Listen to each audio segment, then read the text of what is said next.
Hey, all right. So, final update. It's been a little bit less than a week since I've gotten back, and talk about jet lag. That's been a tough week, but the trip itself went really well. Everybody is back now. Matthew is the last one to get back. He actually recently got back, and he had a good trip. He stayed a few days longer. Um, I think one of the things that I've been praying for is that God would move in our hearts and the people who went. And I think that, well, I know they did. We got to share the gospel a lot, and it was a very, very packed trip.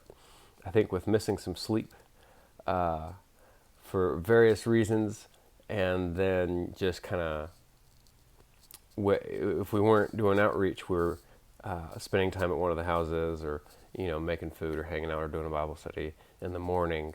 Um, so it's just very packed together, but it wasn't super long.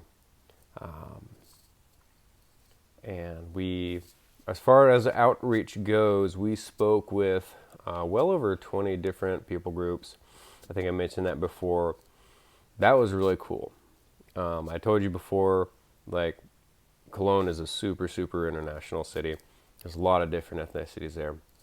Um, there were two women that Shannon spoke with somebody who lives in Cologne, that said they wanted to follow Jesus. And that's really, really cool. The soil in Germany, as far as sharing the gospel, is really, really hard. It's just very, very dark there. People don't think about God.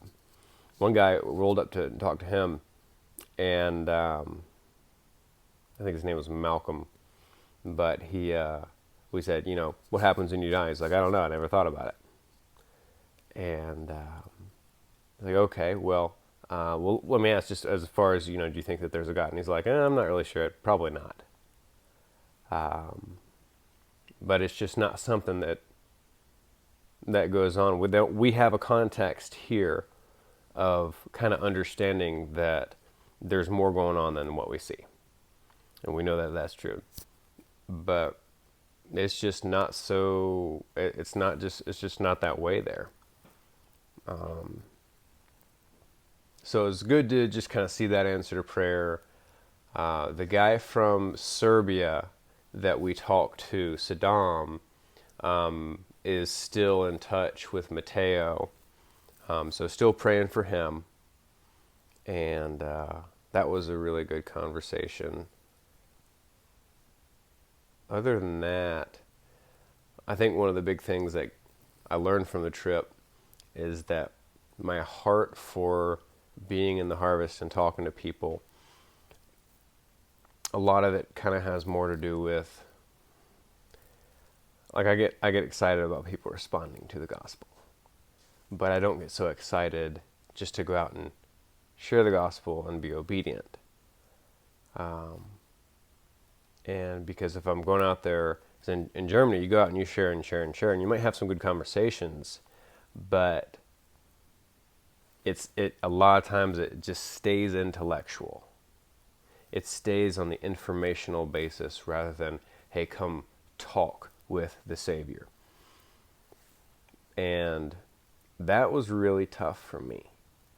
And so for me to say, Lord, I'm here, I want to share this, not because I want to get excited about the results, but Lord, I want to share because you are out here doing this. I want to be close to you, and I also want to be obedient. So, yeah, I'll be thinking over that some more. I know Kayla had a really great trip. Jordan told me he had a real blast. So I want to tell you guys all, thank you very much. Thank you for your prayers. Thank you for your support. It means a lot. So hopefully I get to see you guys soon. All right.